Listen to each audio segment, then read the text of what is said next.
Hi friends, ನಮಸ್ಕಾರ. ಇವತ್ತು ಬೆಂಡೆಕಾಯಿಂದ ಬೇರೆ ಏನಾದರೂ ರೆಸಿಪಿ ಮಾಡೋಣ ಅಂತ ಬಂದಿದ್ದೀನಿ. ನೋಡಿ, ಬೆಂಡೆಕಾಯಿಂದ ಏನು ಮಾಡೋದ ಬಡಿ ತೋರಿಸ್ತೀನಿ.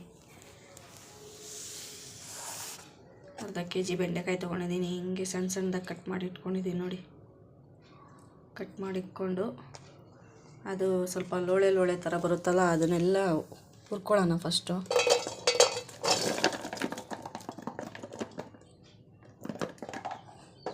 ಹುರ್ಕೊಂಡು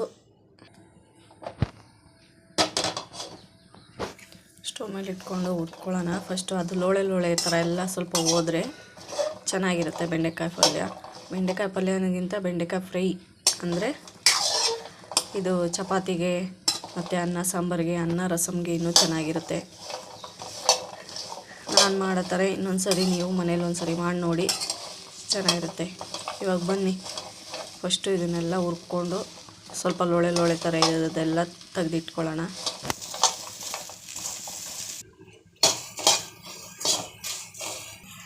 ನೋಡಿ, ಲೋಳೆ ಥರ ಎಲ್ಲ ಸ್ವಲ್ಪ ಹೋಗಿದೆ, 3/4%. ಇವಾಗ ಒಂದು ಪಾತ್ರೆಗೆ ಎತ್ತಿಕ್ಕೋದು ಸಪ್ರೇಟು. ಇವಾಗ ಒಂದು ಬಾಣಲಿ ಇಟ್ಕೊಂಡಿದ್ದೀನಿ. ಬಾಣಲಿಗೆ ಎಣ್ಣೆ ಹಾಕ್ಕೊಂಡು ಒಂದು 2ರಿಂದ 3 ಸ್ಪೂನು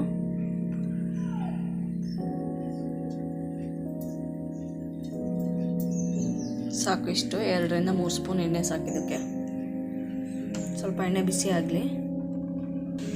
ಎಣ್ಣೆ ಬಿಸಿ ಆಗಿರುವಾಗ ಸಾಸಿವೆ ಹಾಕ್ಕೊಳ್ತೀನಿ.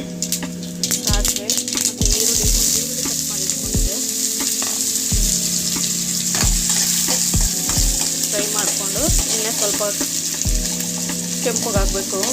ಈರುಳ್ಳಿ ಸ್ವಲ್ಪ ಕೆಂಪು ಫ್ರೈ ಆಗಲಿ, ಬ್ರೌನ್ ಕಲರು.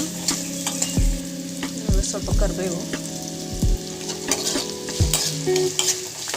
ಈರುಳ್ಳಿ ಸ್ವಲ್ಪ ಫ್ರೈ ಮಾಡ್ಕೊಂಡಿದ್ದೀನಿ. ಇವಾಗ ಟೊಮೊಟೊ ಹಾಕ್ಕೊತೀನಿ. ಟೊಮೊಟೊ ಕಟ್ ಮಾಡಿ ಹಾಕೊಂಡಿದ್ದೀನಿ, ಚಿಕ್ಕದು ಒಂದು.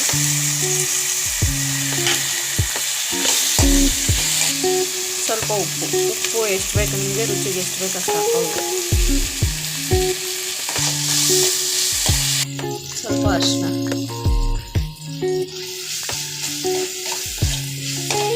ಇದೆಲ್ಲ ಫ್ರೈ ಆಗಿದೆ. ಇವಾಗ ಬೆಂಡೆಕಾಯಿ ಹುರಿದು ಸಪ್ರೇಟಾಗಿ ಎತ್ತಿಕೊಂಡಿದ್ದೆಲ್ಲ ಲೋಳೆ ಎಲ್ಲ ತೆಗೆದು ಇವಾಗ ಹಾಕ್ಕೊಂಡು ಫ್ರೈ ಮಾಡ್ಕೊಂಡು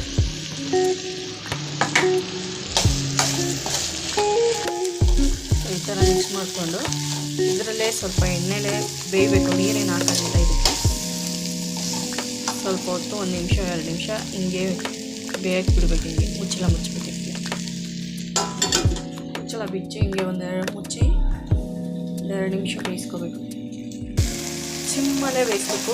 ಉರಿ ಸಣ್ಣ ಮಾಡ್ಕೊಂಡು ಬೇಯಿಸಿದ್ರೆ ತಳ ಹಿಡಿಯಲ್ಲ. ನೋಡಿ, ತಳ ಹಿಡಿದಿಲ್ಲ. ಸ್ವಲ್ಪ ಜಾಸ್ತಿ ಉರಿ ಮಾಡ್ಕೊಂಡೋದ್ರೆ ಸೀದೋಗ್ಬಿಡುತ್ತೆ. ಯಾಕಂದರೆ ನೀರು ಹಾಕಲ್ವಲ್ಲ. ನೀರು ಬೇಕಂದ್ರೆ ಹಾಕ್ಕೋಬೋದು, ಒಂದು 2ರಿಂದ 3 ಸ್ಪೂನು, ಯಾಕಂದರೆ ತಳ ಹಿಡಿತೆ ಅಂತ. ನಾನೇನು ಹಾಕಿಲ್ಲ ಇಲ್ಲಿ. ನೋಡಿ, ಇವಾಗೆಲ್ಲ ಬೆಂದಿದೆ. ಇವಾಗ ಹಿಂಗೆ ಇದು ಮಾಡಿದ್ರೆ ಒಂದೊಂದು ಬೆಂಡೆಕಾಯಿ ಬಟ್ಟೋಗ್ಬಿಟ್ಟಿರುತ್ತೆ. ಸ್ವಲ್ಪ ಇದಾಗೇ ಇತ್ತು. ನೋಡಿ, ಇವಾಗ ಬೆಂದಿದೆ. ಇವಾಗ ಇದೆಲ್ಲ ಆಗಿದೆ. ಇವಾಗ ನಾವು ಮನೇಲೇ ಮಾಡಿರ್ತೀವಲ್ಲ ಖಾರದ ಪುಡಿ, ಸಾಂಬಾರು ಪುಡಿ, ಅದನ್ನು ಹಾಕ್ಕೊಂಡು ಮಿಕ್ಸ್ ಮಾಡ್ಕೊತಾ ಇದ್ದೀನಿ. ಇವಾಗ ಇದು ಚಪಾತಿಗೆ, ಅನ್ನ ರಸಮ್ಗೆ, ಅನ್ನ ತರಕಾರಿ ಸಾಂಬಾರು, ಹುಳಿ ಸಾಂಬಾರೆಲ್ಲ ಮಾಡ್ತೀವಲ್ಲ, ಅದಕ್ಕೆಲ್ಲ ಚೆನ್ನಾಗಿರುತ್ತೆ. ಸೈಡ್ಗೆ ನೆಂಚ್ಕೊಳ್ಳೋಕ್ಕೆ ಇಷ್ಟೇ. ಇದು ಫ್ರೈ, ಬೆಂಡೆಕಾಯಿ ಫ್ರೈ ಮಿಕ್ಸ್ ಮಾಡಿಕೊಂಡ್ರೆ ಮುಗಿತು. ಒಂದು ಸ್ಪೂನ್ ಮನೇಲೇ ಮಾಡಿರೋಂಥ ಖಾರದ ಪುಡಿ ಹಾಕ್ಕೊಂಡಿದ್ದೀನಿ. ಮತ್ತು ಇದೇನಕ್ಕೆ ಮತ್ತೆ ಕಾಯಿ ತುರಿ ಅದೆಲ್ಲ ಹಾಕ್ಕೊಂಡಿಲ್ಲ ನಾನು. ಖಾರದ ಪುಡಿ ಹಾಕಿರ್ತೀವಲ್ಲ, ಒಂದು ನಿಮಿಷ ಸಿಮ್ಮಲ್ಲಿ ಬೇಯಿಸ್ಕೋಬೇಕು. ನೋಡಿ, ಮೇಲೆ ಸ್ವಲ್ಪ ಕೊತ್ತಂಬರಿ ಹಾಕ್ಕೊಂಡಿದ್ದೀನಿ.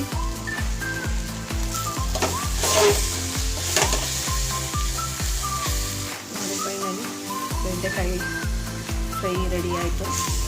ಬೆಂಡೆಕಾಯಿ ಫ್ರೈ ರೆಡಿ ಆಗಿದೆ. ನೋಡಿ, ನೀವು ಒಂದ್ಸರಿ ಮನೇಲಿ ಮಾಡಿ ನೋಡಿ. ನೆಕ್ಸ್ಟ್ ಸಿಗ್ತೀನಿ.